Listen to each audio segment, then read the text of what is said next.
Hello, everybody, and welcome to the second round of the SP Webb Installations GT3 Championship here in association with Jack Ashton Racing. Just 1 week ago, we kicked off our season at the Snetterton circuit for a 40-minute race. Well, now it's time for Monza, a very, very different test indeed, and a test more like what we're going to see for the majority of this season, to be honest. We've got two types of track, I would say. In 2 weeks' time, we're going to the Red Bull Ring, and the week after that, Spa, which I think is more like the high-speed nature and the straight-line speed importance that you're going to need for this season. Snetterton last week and VAR next week are very much on their own, but there'll be challenges in themselves that everyone will have to cope with over the course of the season. Myself, Ewan and James Parfitt, we're taking you through this season, and we're back again for round number 2, James, and what a round that's going to be very, very different to what we saw just 1 week ago. Yes.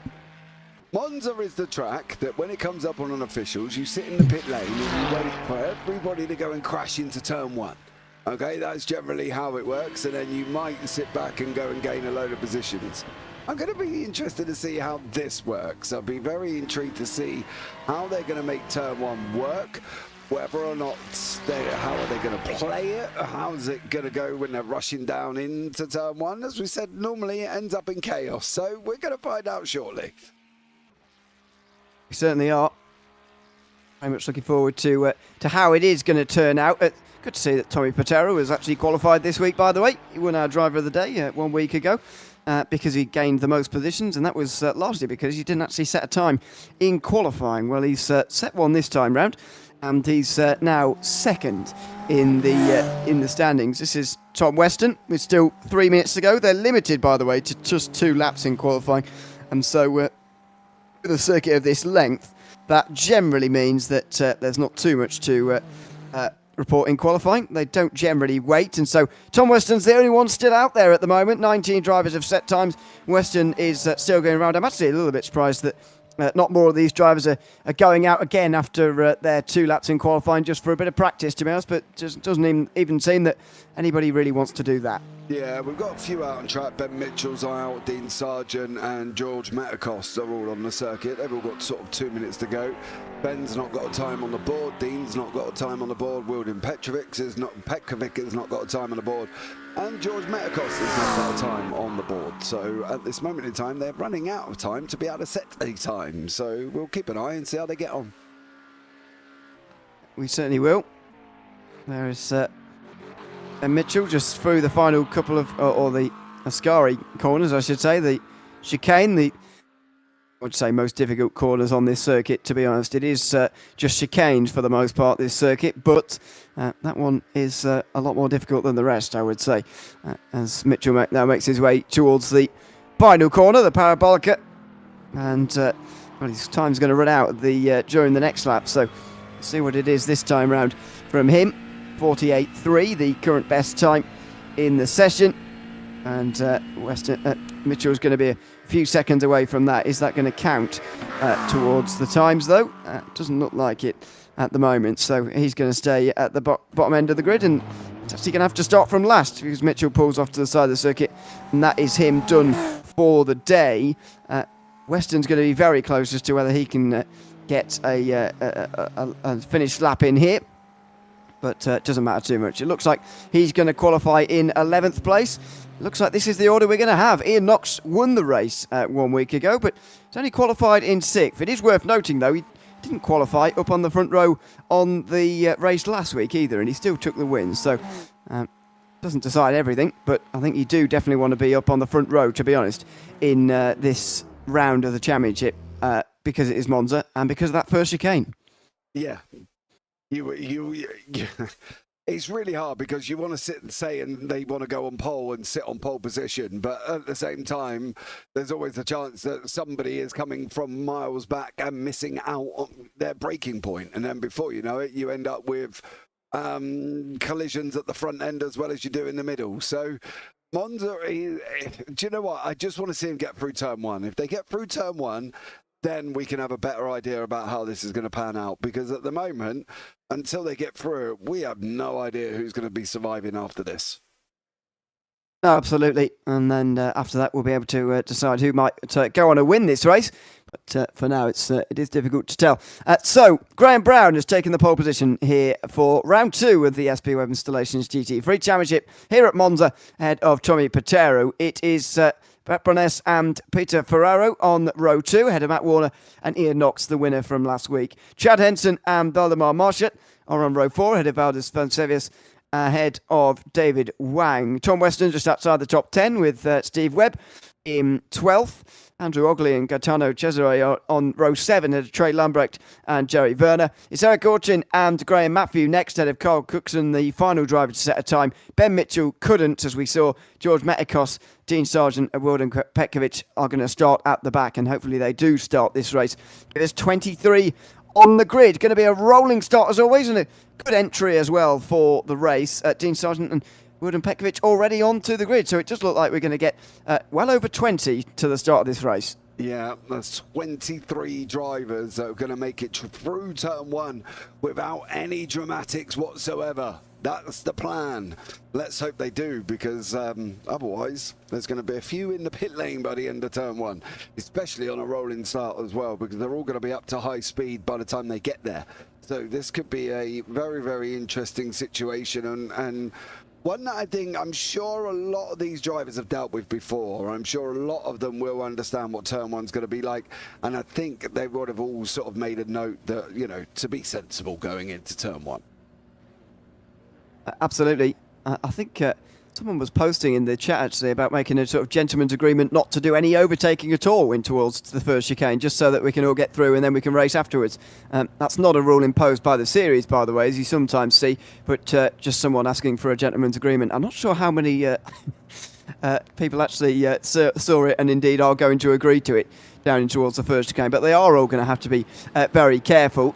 It's Brown and Patero who are going to lead the field away as the pace car pulls from under the bridge there on the or just after the Curva de Saraglio, and then towards Variante Ascari at the end of the straight. We have all got all 23 onto the grid, so this is going to be very exciting indeed. As I mentioned, Tommy Patero had a great run running through the field, making lots of overtakes last week. I wonder whether he can start at the front and stay at the front this time round. Well, he's definitely got pace on him, but Graham Brown's looking a bit tasty in that Ferrari, so it's going to be interesting to see how these two get on and how they work getting away from the pack. If they've got the pace, then they're going to have to try and get away, but it's not going to be as easy as what I think these guys think it is. I think there's a lot of drivers in behind that could cause some problems. Ian Knox, obviously, from there. Chad Henson is also going to be in the mix. Valdemar Marchett. It could be a really, really strong field and really, really great battles. Absolutely. Let's see as the pace car now makes its way around the Parabolica for the second time this season. SP Webb Installations GT3 Championship in association with Jack Ashton Racing is going to get underway here at Monza. It is Graham Brown on the front here. He's in control of the field and he goes without too much waiting after the pace car pulls into pit lane. Graham Brown gets us underway for 40 minutes of action here at Monza, and Tommy Patero immediately gets into the slipstream. Brett Boness next in line, then Ferraro, who's not looking to go down the inside. Maybe now he is. He pulls to the inside of Boness in towards turn 1, indeed of Patero as well. They all break early. The concertina effect here was quite severe, and they all and there you go, there's the bumping with one another. Lambrecht's got hit there by Graham Matthew by the looks of things, and then there is contact. It's happened down at the back, thankfully not too far at the front, and driving straight into one of the McLarens there. Looked like Wilden Petkovic just drove straight into somebody as they were trying to get going again. It's happened at the back. Unfortunately, it was always going to happen somewhere. Fortunately for everybody else, it was only the back quarter of the field really who got caught up.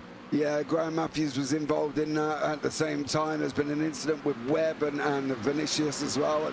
So lots of dramas kicking off towards the middle end and the back end of the field. But I think overall the two at the front did what they had to do. They've got away. Brown to Pepitero. They've left Ferrero. He's got Warner, Henson all in around him. And then we've got Tom Weston fighting down with Graham outside the back. But Webb is in pit lane.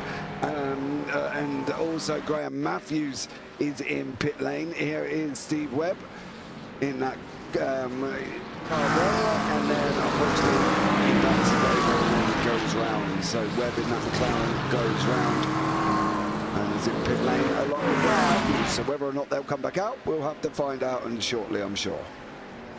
Yeah, it was another concertina effect into the second chicane that time round as he hit the back of Valdes Vansavicius there in the 17th place. Now he's got spun round, and so he's now a bit further down. Further back, look at that in the background here as Graham Brown and Tommy Patero get away from the rest of the field. It is side by side all the way down at the very back end of the field between Marcha and Wang for 8th place. This is all from the group from 3rd though, with Anthony Ferrero at the front of the field. There they are, side by side for 8th place. 2 of the Ferraris going into battle here. Marcha on the inside line, but not going to get the exit. Wang's going to have the better run, and he's going to have the inside line for the Curva Grande. That will give him 8th place. Yeah, it should do. It should do, but it's not quite over. It depends if Marcha's going to go and make a move into the second variante here. Is he going to go and try and go up the inside? He's going to be later on the brakes. There is going to be later on the brakes. They are going to run this too wide through the chicane. You can see Marcha's on the outside. It looks like he's got the job done. He did get the job done over David Wang. Wang couldn't do anything from that inside line in the second variante and couldn't defend it going into Lesmo.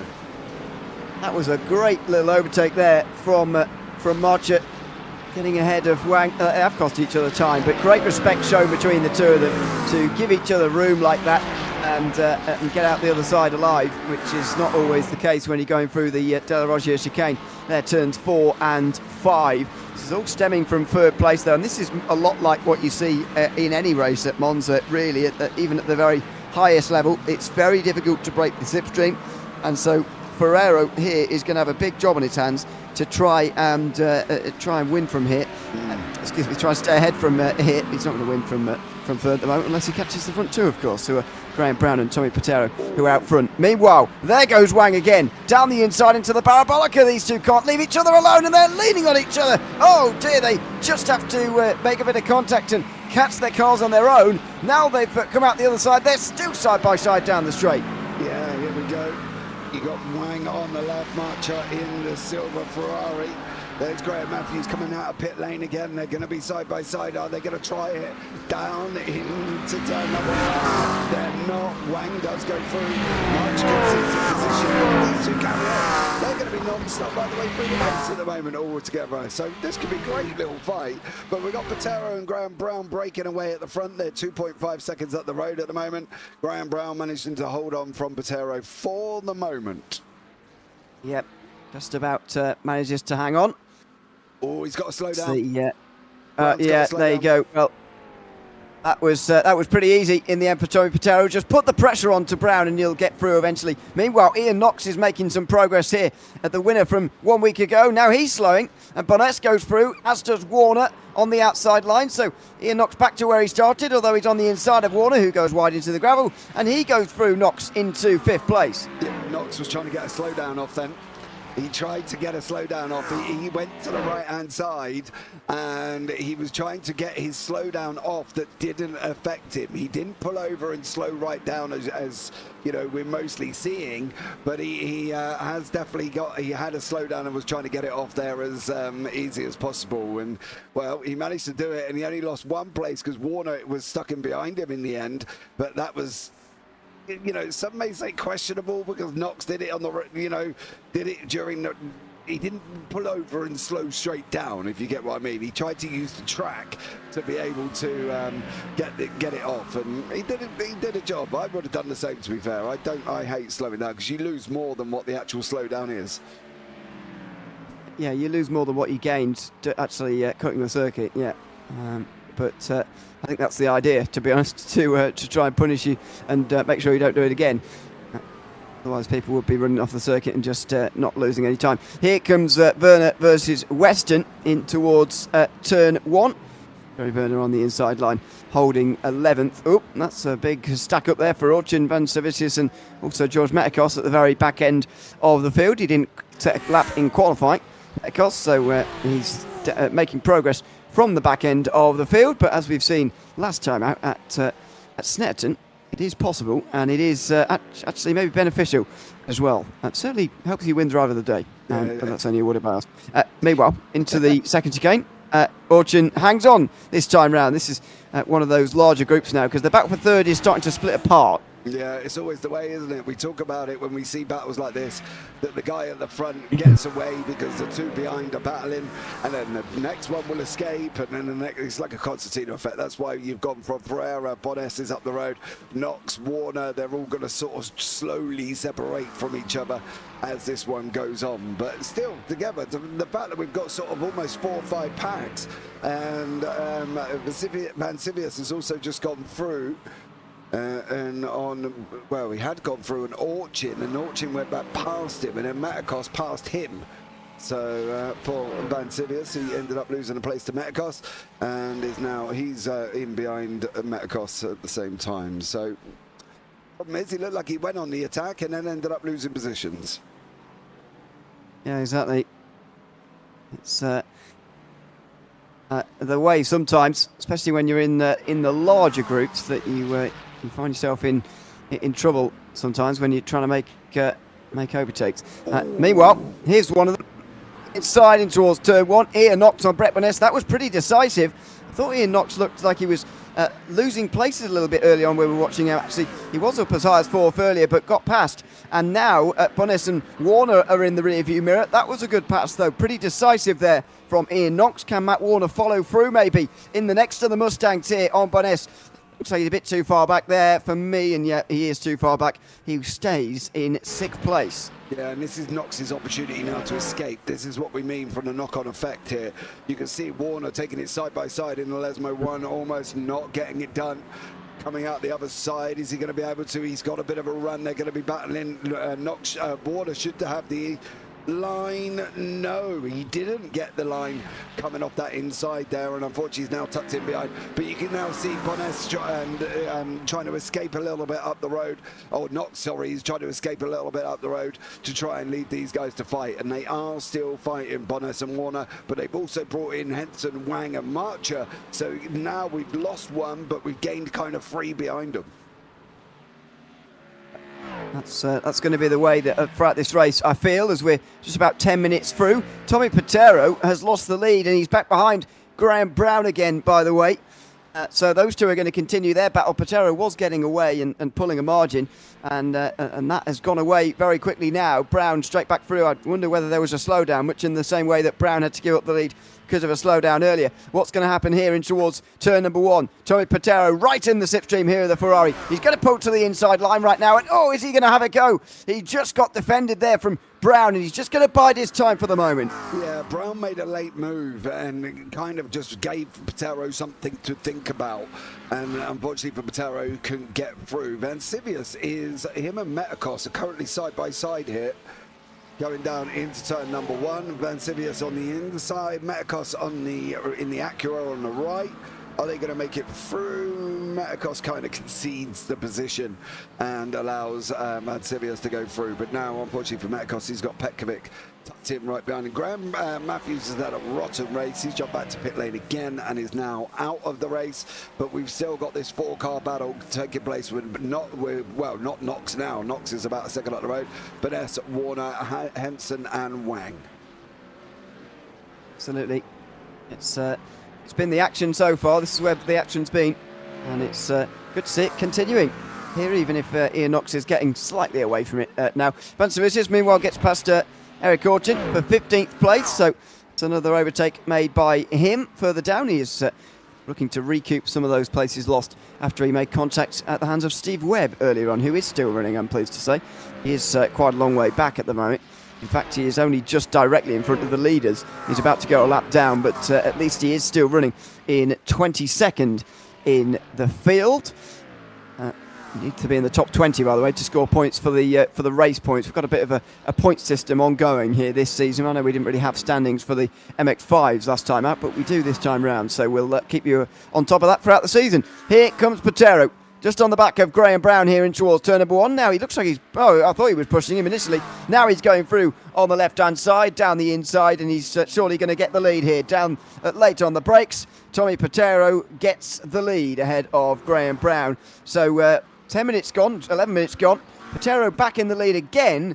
Can he hold on to it this time? Well, slowdowns are going to be one of the things they've got to be wary of, and that's the problem, I think, for these guys. It's how they're going to handle that.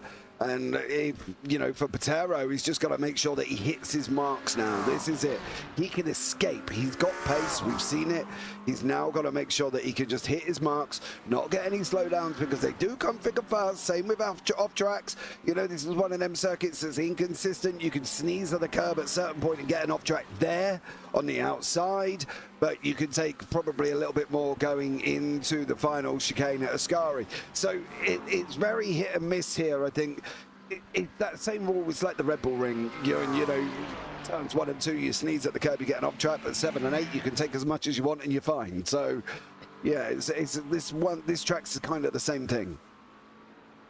Yeah, it's difficult. Oh, hello. Oh, do you see him over the sliding, curves? or is that just my eyes then? Maybe I didn't see it entirely at sea, but he was slightly off camera as well, so I don't know. But yeah, just those curves at Ascari. I mentioned it's the most difficult section on this circuit. I don't think there'll be too much disagreement with that. It's a very high-speed chicane indeed. Excuse me. As Graham Brown just does a brief blink there. I think he's back again in the second place. He certainly is still there. He just disappeared for a moment, but thankfully not for too long. He's not been thrown out of the session. Let's put it that way. Down towards the first corner again, and no move this time round from Brown. I've got to say, when Patero's in front, he does look more comfortable leading than when Brown is in front. I've got a feeling that Patero is maybe slightly quicker. Maybe that's down to maybe he's just got less or more straight line speed in that McLaren compared to the Ferrari, because I don't know, he just looks more comfortable when he's leading than when Brown is leading. He just looks like he's almost always under threat.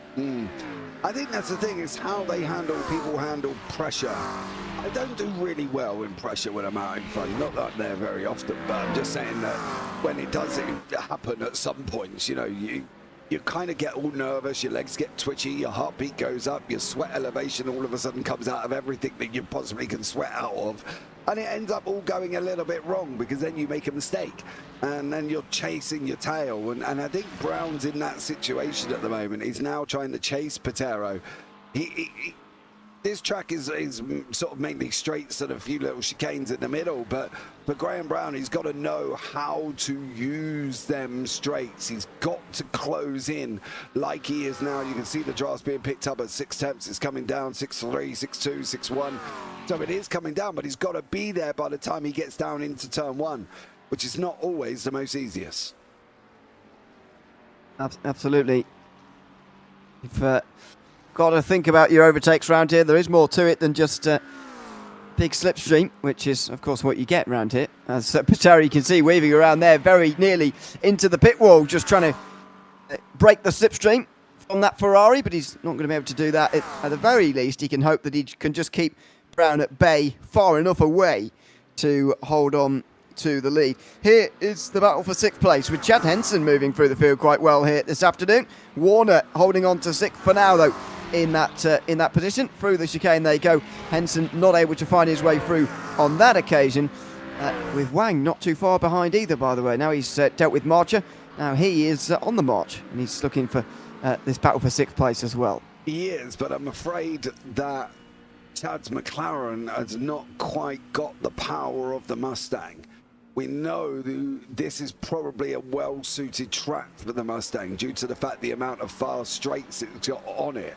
If he can just bury the chicanes for Warner, Lesmo 1, Lesmo 2, get these right, go into Ascari, get that right, the Mustang has got quite a lot of gruff behind it. So I am a little bit worried where Henson's going to do this and whether or not he's got to wait for Warner to make the mistake before he can then get a sniff and go through. But Brown's got his gap back down to 3/10 there. I'm just going to jump up.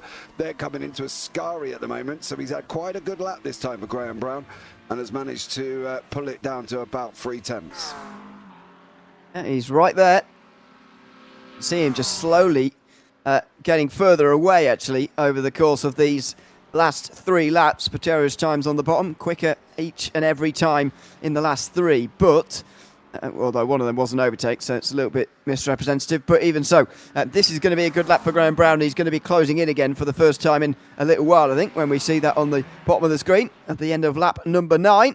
There you go, a 10.5 gained by Graham Brown, but still not close enough. I don't think that Ferrari is quite as quick as the McLaren, to be honest. McLaren's always been quick as a manufacturer in GT3. There's your reason, by the way. Sector 1, a tenth quicker, even though Graham Brown's got slipstream.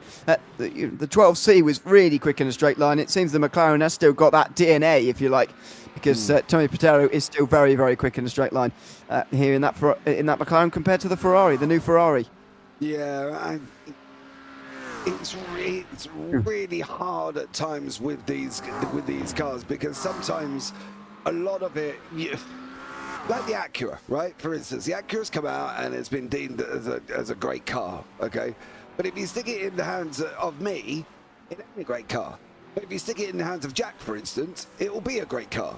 So it really does depend on the driver, I think, a lot of the time. Although we know that the McLaren has got speed, the Ferrari's obviously got pace, the Mustang's got pace for days, it does really depend on whose hands it's in to maximise that pace. You know, if we stuck Max, for instance, in a Haas, is he going to be as quick as the Red Bull? No. You know, but he'll be quicker than the drivers that are in there. So I think a lot of it does depend on the driver, who's in the car, how much pace they're able to extract for them, where they're, you know, how they're going to roll the corners, are they going to, what their braking situations like. And I think that's really where we get a lot of variances from. The only one we can safely say has got power for days is the Mustang, because we know it has. And it's a very, very quick car in the straight. And we'll find out how quick it's going to be and whether or not he can hold Henson back.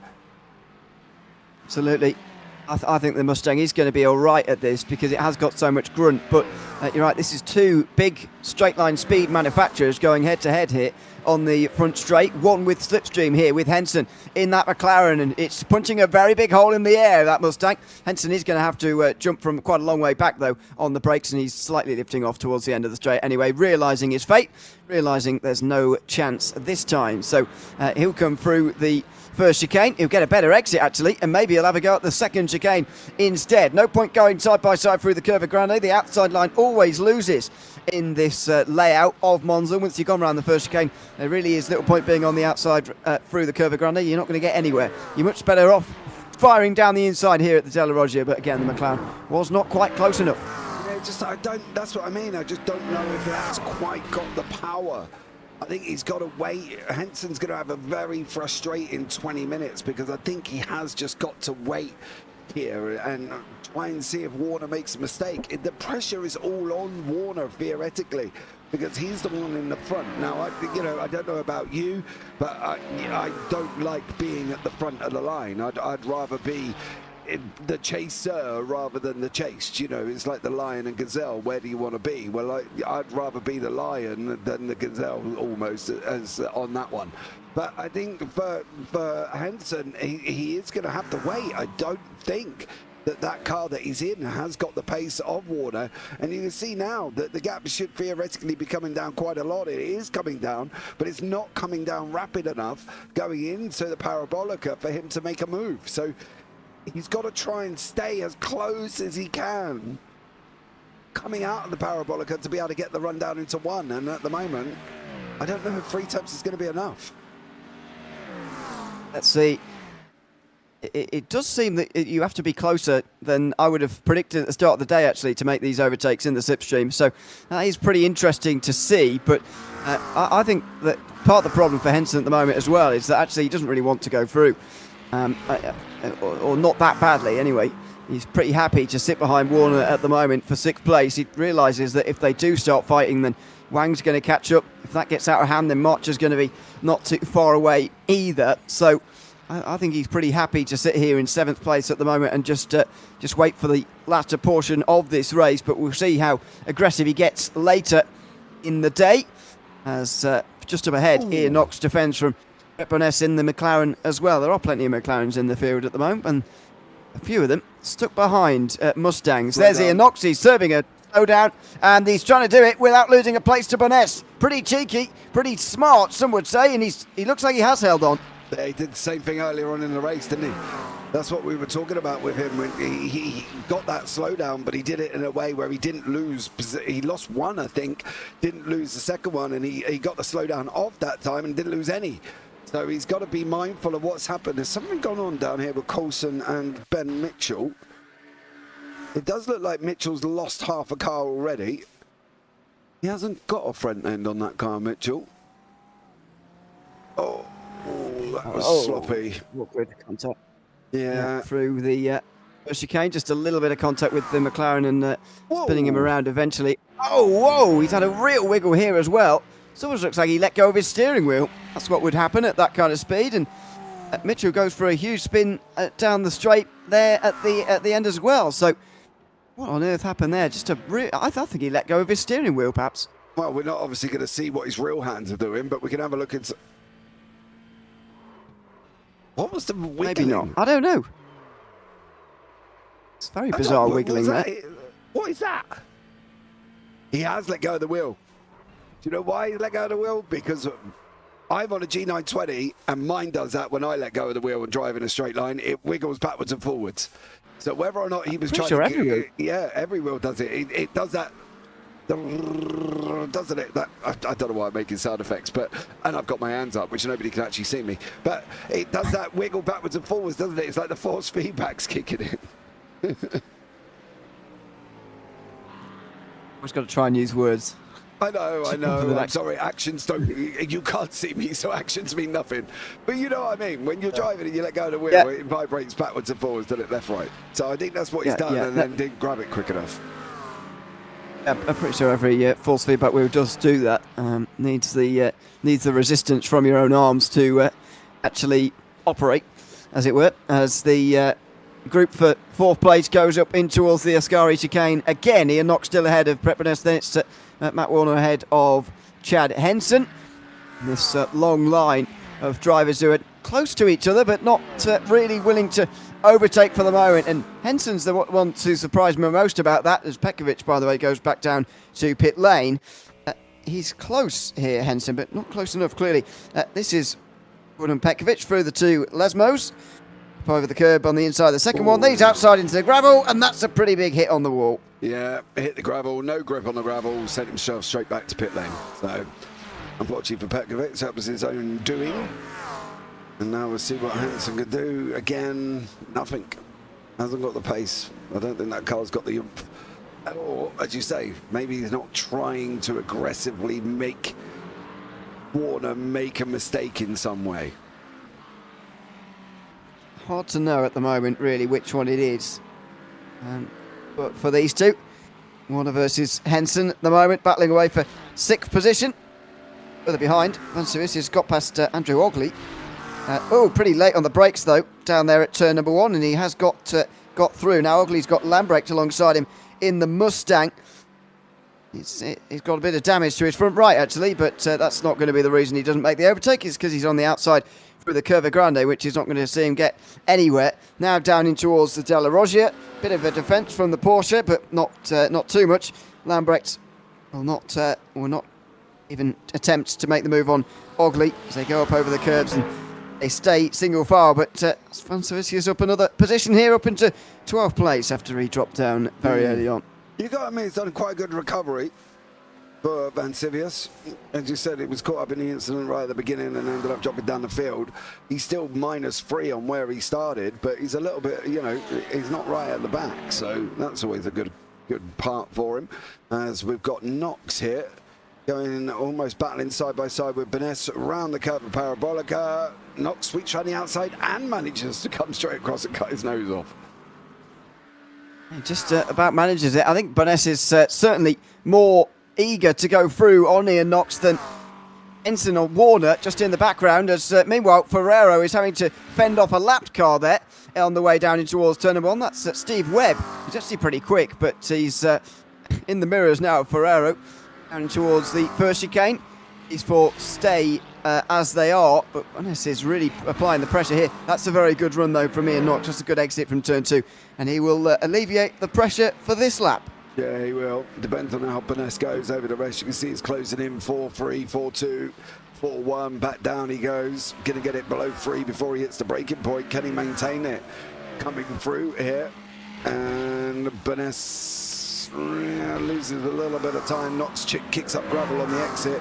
That brings him back in, but these two fighting are also bringing in the Warner-Henson battle. They've gone down. Orchin has cleared Metacos. Metacos cleared Orchin, and then it's gone back the other way. So Orchin is now back in front of Metacos again.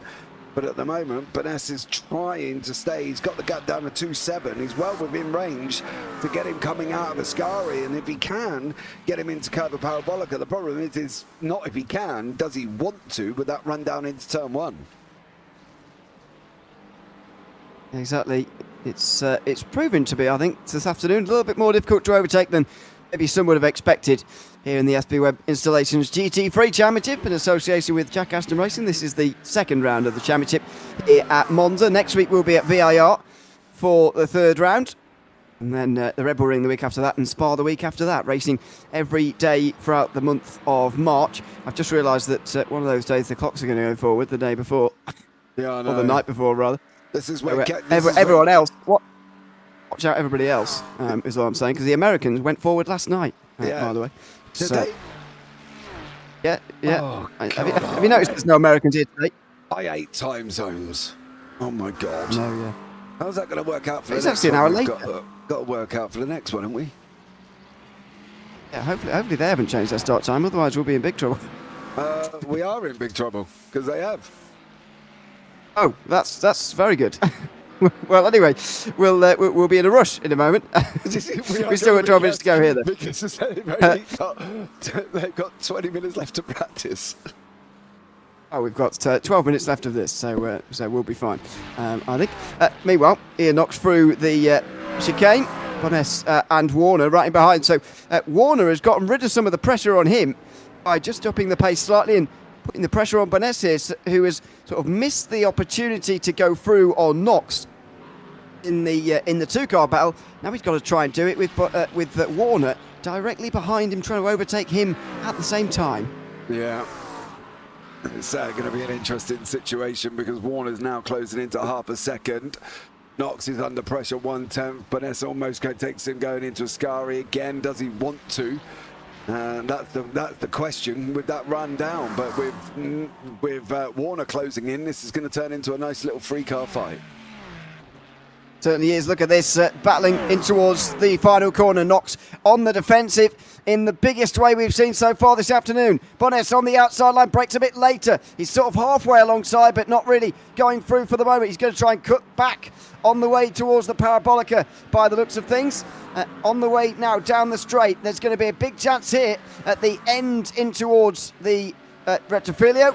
Here comes Bones in the slipstream. Surely he's going to find his way through into the first chicane here as he at least has a look in towards the corner on the brakes, looking down the inside. He's halfway alongside. Oh, up to the door and there's contact. Slight bit of contact. Think it was a bit of netcode, to be honest, between Knox and Bones. Bones has lost his front bumper. He seems to be damaged as well. Knox drops all the way down to 8th place. Oh, man, that is not how that wanted to end. They were doing so well keeping that apart. Bones with a late dive.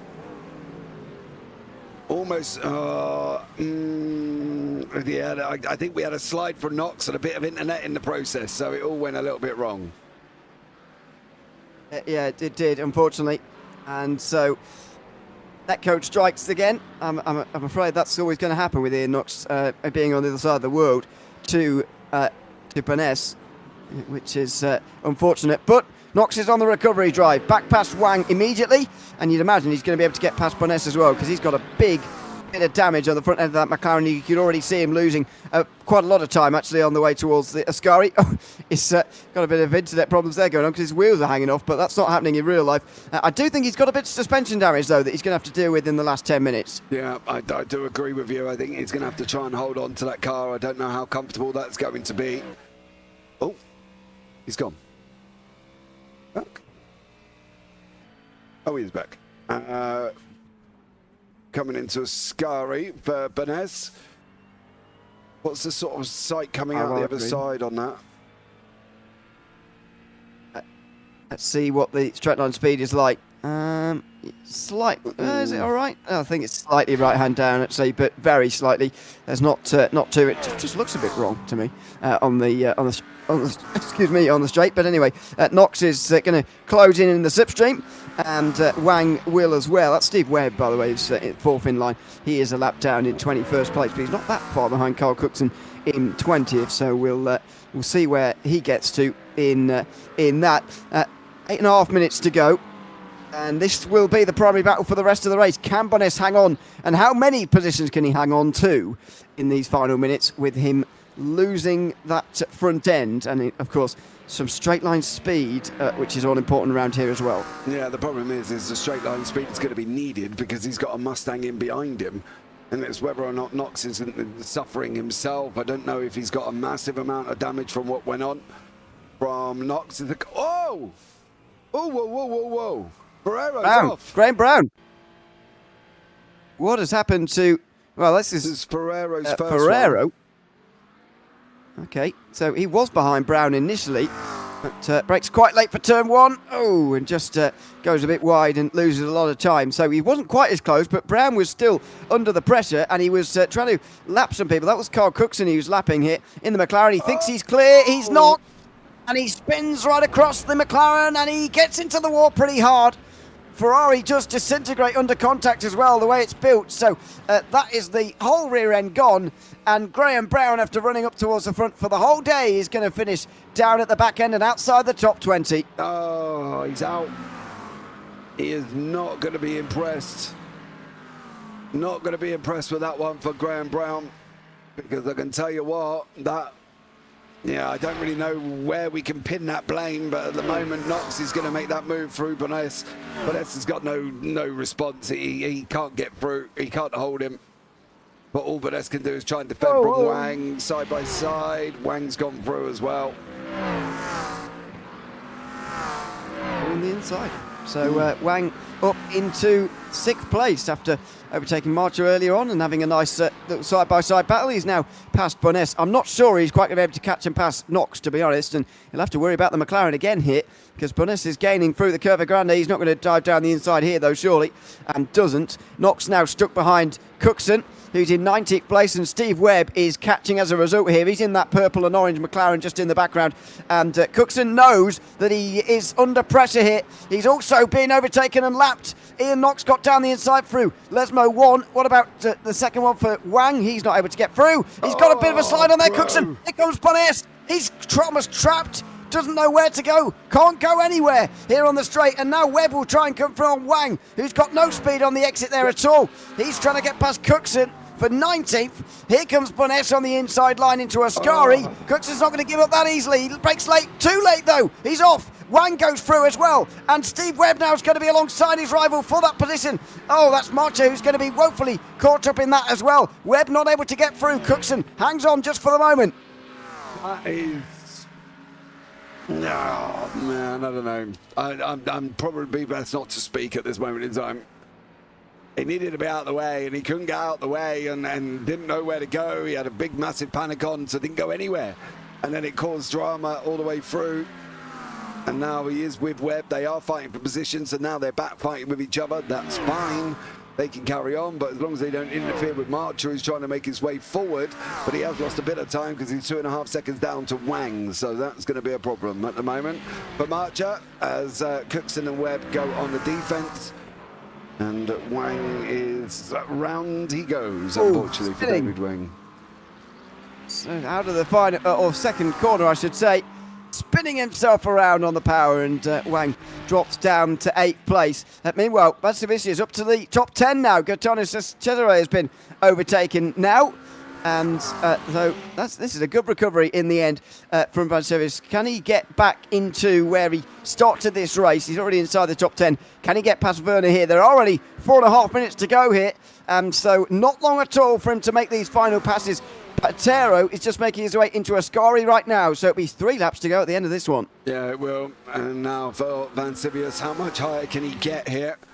Can he get back up? He's 1 away from where he started. Werner's holding on to that position that he needs to get back to where he started. So you've got to give him credit. Great recovery for Van Sivius at the moment. He's done a good job, moved himself back inside the top 10. But there's a lot to unpack for Jack in this one when he does his run through after. Certainly, yeah. We'll keep an eye on that as Patero makes his way over the line. Maybe it will only be 2 laps to go. It's going to be very close. I think it will be 3 though. As he goes a bit wide there, Werner, into the grass and the gravel. And so this is going to get into the slipstream as a result then. But as I mentioned before, the McLaren is very quick in the straight line. The Porsche is pretty poor in a straight line, to be honest. That's why, as we were talking about last week's race at Snetterton, lots of Porsches up towards the front. Not sure that's the car I would have picked this season, to be honest, because the straight line speed circuits that we've got here at the Red Bull Ring and at Spa later on in the season as well. But that's not phasing Van Sivius at the moment. He's got a good run out the Parabolica and he's on the outside line. Jerry Werner defending on the way towards turn number 1 pretty stoutly now, and he's going to be on the outside line. Van Sivius here on the braking zone. No, Werner holds it on the inside, brakes pretty late. Van Sivius is going to get the run on the exit maybe, trying to use that Porsche traction. He's not going to be able to. They both slide out the corner and nobody gets anywhere. Yeah, no moves whatsoever there. Werner went hard on the defense. He literally, put it on the inside and hope for the best, and it was very slow on the exit at the same time. So for Werner at the moment, he needs to be looking at what he's going to be able to do here. Again, a good run from Van Sivius coming out. Is he going to be able to get the pass done by the end of Lesmo 1? He's now looking at any opportunity for the track to get the job done, and at the moment it's looking like he should complete it, and he has got it done there. And Patero coming around the final corner. We should have 1 and 1 more. We should do. Shouldn't be white flag this time round. 2 minutes to go. Just watch the flag stand on the top right hand side of your screen. It should be 2 to go here. They are doing long enough laps. 1:52 at that time round. Was 1:48 in qualifying, so it's going to be pretty close. But yeah, should be the penultimate lap. And Henson might be hoping so, because he's got another chance now at overtaking Warner. And he does look like he's shaping a bit more aggressively. Maybe his patience earlier is going to pay off here, because after biding his time, he might be able to work his way through eventually. On the outside line, down on the brakes here. Warner on the inside, holds on again. Henson's going to have to be inventive if he wants to get through the curb. Through turn 2 is not going to help, although he gets a decent exit. It's not good enough for the moment. He's still stuck in 4th. It didn't look like he really went for that. That was the problem for me. He didn't look like he really went for the move at turn 1. It was almost like I'm going to feel you out and see what you're going to do. And for Henson, yeah, he didn't really do a lot. That was the problem. I think if he was going to go for it on the outside, he needed to go for it. It's patience from him at the moment, which I do admire, to be honest. It's pretty impressive the way he's been able to just bide his time like this. However, is it really the best thing for the moment? Don't know, but it's got him some positions along the way. Lots of drivers in front of him, or a few drivers at least, have gone off the road. So even without making any overtakes, Henson has moved himself up through the field. Tommy Patero, meanwhile, is coming through the final corner, we believe, to start the last lap of this race. Should be 23 today, the 40 minutes of this round of the championship. Checker flag shouldn't fly this time round. Instead, the white flag will. I can't actually see the flag man, but anyway, doesn't matter. We know what lap it is. It's the last lap now for Tommy Patero, and just a lap of honour, really, for him, just to complete this race, and a very, very impressive win. Yeah, absolutely. He's done a great job since he's been out in front.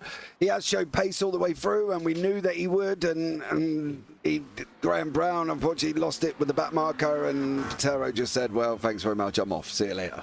And that's what he did. Yes. That's the bit that's not allowed to say, is it? That's kind of what happened, isn't it? No. Yeah, it's true. I think his winning margin maybe is a little bit bigger than what it otherwise might have been, but even so, he's put in the work, and he's done a job by the looks of things. Van Sivius, meanwhile, has gotten up to ninth place at the hands of Werner, and Henson still can't pass Warner. It looks like these two are going to finish like this, although Warner finally makes an error into the second chicane on the very last lap. Maybe this is the chance that Henson's been hoping for. He just about gets his door shut though there, does Warner, and he hangs on to third place. That was pretty close again. Henson flashing his lights, doing all he can here. Yeah, I'm not quite sure what the lights flashes are for, but, you know, you've sat there for pretty much the whole race, mate. You followed that Mustang. You haven't really made a move. That was the first time you sort of made that move. And you got your nose cut off. That was pretty much the end of it. Warner wasn't having any of it. So, you know, I don't know why the flash of the lights. Well, just trying to distract as much as possible. But anyway, Tommy Patero is coming through the final corner right now. Scored the most points from Snetterton, by the way, even though he didn't win the race. He did get the most points at the opening round. Well, he's going to get the most race points, if you like, from finishing first here at Monza. Checker flag waves for Tommy Patero, who wins here at Monza in the SB Webb Installations GT3 Championship in association with Jack Ashton Racing. Warner looks like he is going to hang on from Henson, who did throw it all at him towards the very end here, but couldn't quite get through, and so it's going to be a podium for Warner. Vancevicius, meanwhile, is going to hold on from Werner for ninth place. A great recovery from the Porsche driver to finish ninth, if he can hold on to it. Yeah, I'm sure he will, unless the Porsche just wants to decide that all of a sudden he's going to drop him out right at the end here. But no, Vancevicius does come over the line, and a great job from him there, taking the victory. So fair play to him. Fair play. It was a dance across the road on the brakes that had me a bit concerned, to be honest, for Vancevicius, but he holds on. Sargent under pressure from Tom Weston at the very end of this race as well for 15th, but that's pretty much going to be the last of the battles to bring themselves to the line. Weston a few positions down and where he qualified, unfortunately, here today. So Sargent moves through and up into 15th place. Weston bit wide, but holds on to 16th. Head of Metakos, who will round out those in the lead lap in the background. But a good round of the championship. Very different round of the championship, I've got to say, to Snetterton only a few weeks ago, where there was action all the way round and lots more corners than what we had here today. A bit of a slipstream fest at Monza. Let's have a look at the race results at the end of the second round of this championship. Won by Tommy Patero, with Peter Ferraro just in behind. It is Matt Warner who joins him on the podium after hanging on from Chad Henson all throughout. Ian Knox rounds out the top five, with Brett Burness missing his front end, bringing it home in sixth place. Valdemar Marcher next, ahead of David Wang, who had that spin out of turn two not too far before the finish. Vancevicius climbed through to ninth after his incident early on the race, ahead of Jerry Werner, who rounds out the top 10. Gaetano Cesare had a pretty quiet day, finishing 11th, ahead of Andrew Ogley and Trey Lambrecht, rounding out those within a minute of the win. Eric Orchin was next, ahead of Dean Sargent, who hung on from Tom Weston, and George Metakos, the final driver, on the lead lap. Steve Webb finished 18th, one lap down in the end, with the rest of them further down in the screen. Carl Cookson was overtaken by him, along with Ben Mitchell as well, who was also a lap down. A few more laps down was Graham Brown, who had that crash into Osmo 2. Wilder Petkovic, who retired pretty early on, and Graham Matthew, who retired very early on in that race. So, as always, at the end of the day, we've got to decide a driver of the day. Have you got any nominations for that award? One, and that's purely due to his recovery, and that's Valdez Vancevicius. Yeah, we're on the same page of that. The only other candidate I would say is Tommy Patero, but we did give it him last week, and he just he didn't do much overtaking, which is what I like to avoid it for, and clean racing. So I'm going to avoid it to Valdez Vancevicius as well. Unanimous again. There is going to be a day when we argue about this. I know, but for now, let's just keep it as it's. We're happy and we're agreeing with each other. Everything's nice up here in the JPB booth. It has been for the first two rounds. So we'll chat to Valdez now. Congratulations, Valdez. You've won our Driver of the Day award. Congratulations on your drive through the field, I should say, here today, finishing in ninth place. Just tell us, first of all, about the first part of your race and then your recovery through the field. It was tough. I think it was my fault. I'm not sure. Some driver apologized, but I think it was my fault for the spin. So, yeah, it just set the stage for the rest of the race. But I enjoyed fighting back and did some sketchy moves, I must admit. But yeah, I think everyone survived and it was rather clean and just had fun. how are you finding the GT3s compared to the MX-5s that we saw you in last season? You've chosen the Porsche. You've had a decent first couple of rounds of the championship. How are you finding the new car? Yeah, I love it actually.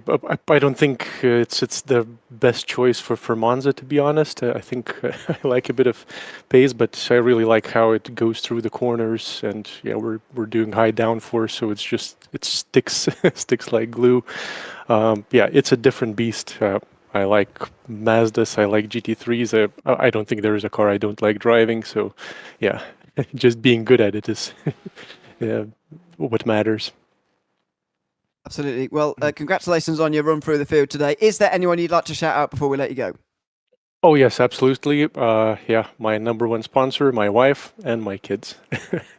Thank you. Well, thanks so much for coming to chat to us, Valdez, and congratulations on your drive today. Thank you, guys.